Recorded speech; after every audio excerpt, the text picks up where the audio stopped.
Over 20% of our business is here in China. And I think that China has such a multifaceted business approach. As a global leader in elevator and escalator industry, how does KONE see its position in the Chinese market, and how has KONE adapted to local consumer needs? KONE is committed to the China market, and we've been here almost 30 years. We have two new solutions that we're bringing to market across all of our residential buildings that we used to only have in our high-rise. The first one is regenerative drive technology. So what that means is, just like an electric vehicle, when an elevator slows down, it actually charges the battery. And when we're able to use the elevator again, it puts it back into the building. So we're able to save up to 60% of energy usage. The second is, as we look at buildings and what consumers need, part of it is safety. Today, digitalization is reshaping the elevator industry. How are you see the digitalization shaping future of the industry, and what are the KONE's key explorations in the Chinese market? We think about it from three different perspectives. The first one is, can we make the elevator more smart, more fun? For instance, can we play your favorite music when you go in? Can we allow it, for instance, in a hotel to have a robot go in and serve you food, right? These are things that, as we are digitally connecting with APIs, we're able to make an elevator much more smart.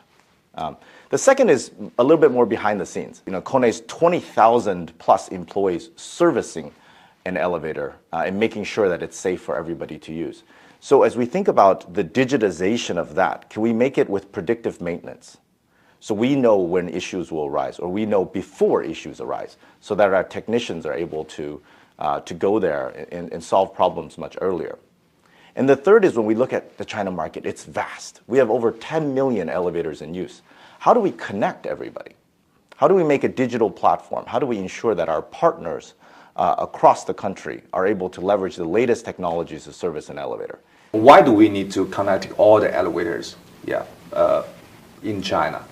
Well, one of it is mainly for safety, right? So we want to be able to know if somebody is stuck in an elevator, or before that elevator actually stops, that we're able to already be sending help on the way.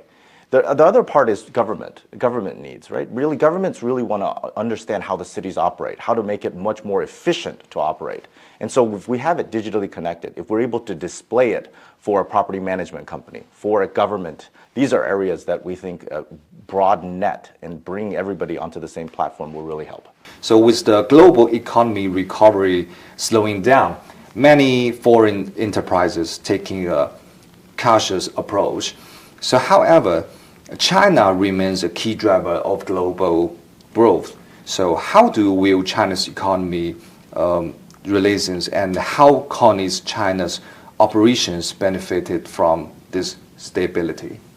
Well, China is the biggest elevator and escalator market in the world. And it's actually KONE's largest single market. Over 20% of our business is here in China. And I think that China has such a multifaceted business approach. Not only are we looking at great new skyscrapers and urbanization still happening in China, but we also look at urban renewal and modernization as key business opportunities for us here. The second is China's supply chain. It is still the most resilient, robust supply chain in the world. We actually source 99% from China local suppliers, and we make our goods here in China for China, but we also export it to over 100 countries around the world. China expanding high standard opening up and vigorously encouraging foreign investment. Based on your experience, so which policy adjustments are most beneficial in strengthening foreign enterprise confidence in the Chinese market? I was at China Development Forum and met with a lot of executives from a lot of companies around the world. And we're very excited about the continual opening up of China, not only from a trade perspective, but also from innovation perspective. And so we're looking at two different aspects. The first aspect is how we look at our research and development. So we have our largest overseas R&D facility here. And so with visa-free travel, it's really important that we allow our colleagues from around the world to come to China to understand this robust market, to look at the innovation that we're able to develop here in China, especially around digital, and be able to take that to the rest of the world.